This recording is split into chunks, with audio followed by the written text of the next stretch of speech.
Rory McIlroy has been the highest profile critic of LIV Golf over the past few months. These days, though, he's had a change of heart as the reality of the Saudi League has finally started to settle in. And now he's gone as far as to say that we've got to find a compromise. In today's video, we're going to talk about McIlroy's latest plea and what the future looks like for the breakaway circuit. So keep watching. First off, McIlroy wants a solution to save golf. It's been pretty strange to see the Irishman go from being this super harsh critic to the guy who's trying to stop the fight. After all, wasn't he supposed to be the torchbearer for the tour? Like, the dude literally invented the PGA's new rules and elevated events next to Tiger Woods. Something's changed since September, though. Maybe it's the water in the DP World Tour, cause McIlroy's been very diplomatic ever since he's gone there after finishing up his PGA season. Now, to be fair to him, it's not like he's saying anything wrong either. For instance, earlier last month, he said that he doesn't have any personal vendetta against LIV Golf players. It's just that he felt a bit betrayed by them as they were some of his best friends on the tour and the Ryder Cup teams. Of course, he's always maintained the stance that LIV needs to comply with the rules rather than the other way around. But now he's ready to sit down and find some actual middle ground. Yep, the newly crowned CJ Cup winner thinks that this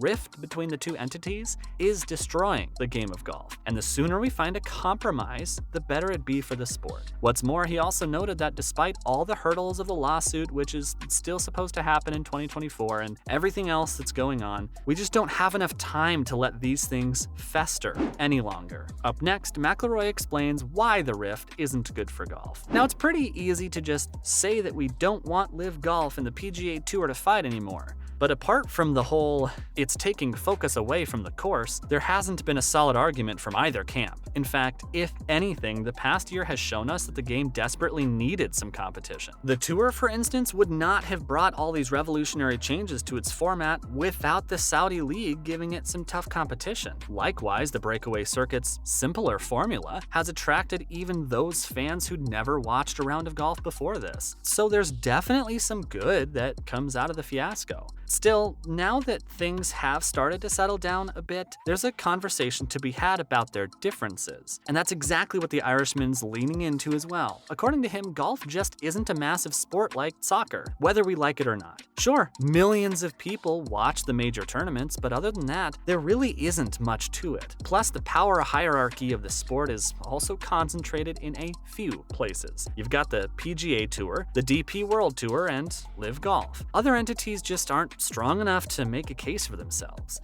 And that's exactly why golf can't afford to have these fights, because in soccer, there are large entities like Series A, the Champions League, FIFA, and UEFA who coexist with each other. So for this sport to be healthy, McIlroy wants a solution that stops its smaller player base from splitting apart. What's more, Greg Norman also echoes McIlroy's comments. Of course, it can be tricky to wrap your head around the Irishman's logic, as soccer isn't really a great analogy. Sure, they've got different leagues and stuff, but none of it is actually competing against each other like the PGA and LIV, and even if they are, they found the means to duke it out via the Champions League. So perhaps our golfing rivals also need to find a way to compete against each other, kind of like a President's Cup feud. Oh, and guess what? LIV's CEO Greg Norman isn't entirely against the idea either. In fact, he's always been a proponent of peace between the two entities. Plus, he's tried to make things happen between him and the PGA as well. It's just that the tour's commissioner, Jay Monahan, isn't willing to sit down and have any sort of dialogue. Instead, he's just hell-bent on destroying the Saudi League, which, to be fair, makes sense for someone in his position. That being said, it's not like the Australian has fought back either.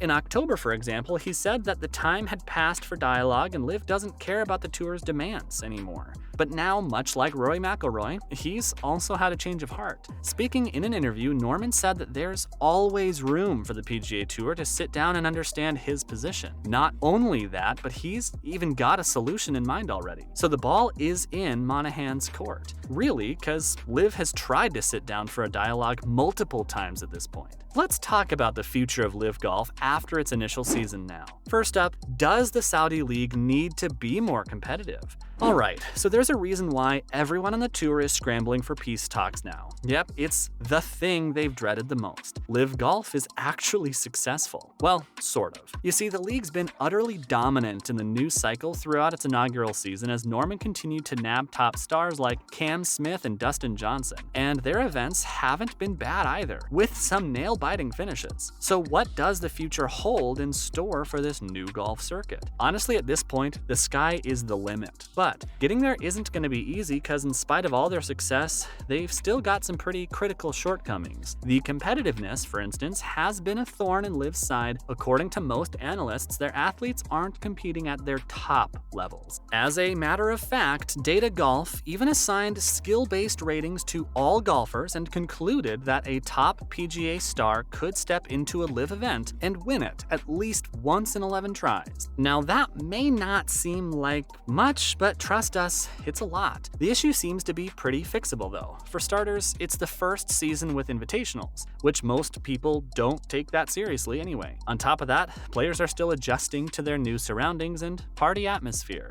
We expect both of these things to be fixed over the coming seasons as LIV takes the shape of a more organized tour. Not to mention, the TV rights will also change things. Another issue that's kinda become the Saudi League's Achilles heel over the past year is its low viewership. Sure, they're streaming the events for free on all sorts of platforms, but there's a strange trend here. If you look at some of the initial invitationals, they had some pretty strong numbers on YouTube and their own official site. Like, we're talking hundreds of thousands of people all watching at the same time. But as we've moved forward into the season, that viewership has dropped, so much so that the final day for one of the recent events only had around 30,000 people watching. Now, the reason why this is weird is that, well, you'd think people would tune in for someone like Cameron Smith, right? After all, he's the top dog in golf these days, but guess not. Still, it's not something that they should be particularly worried about because any successful sporting organization needs to broadcast on TV, and that's exactly what Norman's been doing as he tries to close down a deal with a sports network like Fox Sports. Admittedly, it's been harder than he would have initially thought. Despite that, he's not running out of funding soon.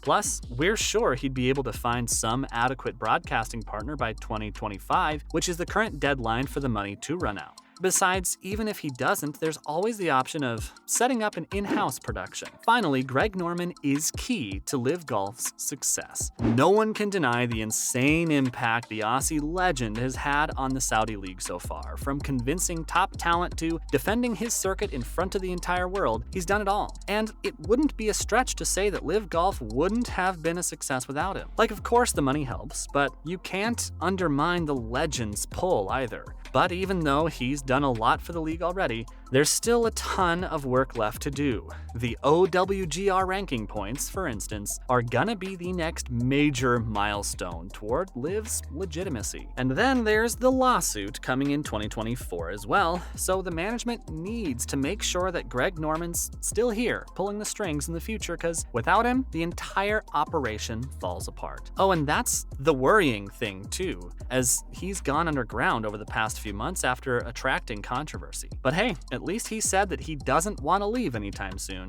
What do you think? Can LIV Golf get even stronger after a successful first season? Let us know in the comments below. Make sure to give this video a thumbs up and subscribe to our channel for more videos like this. See you at the next one.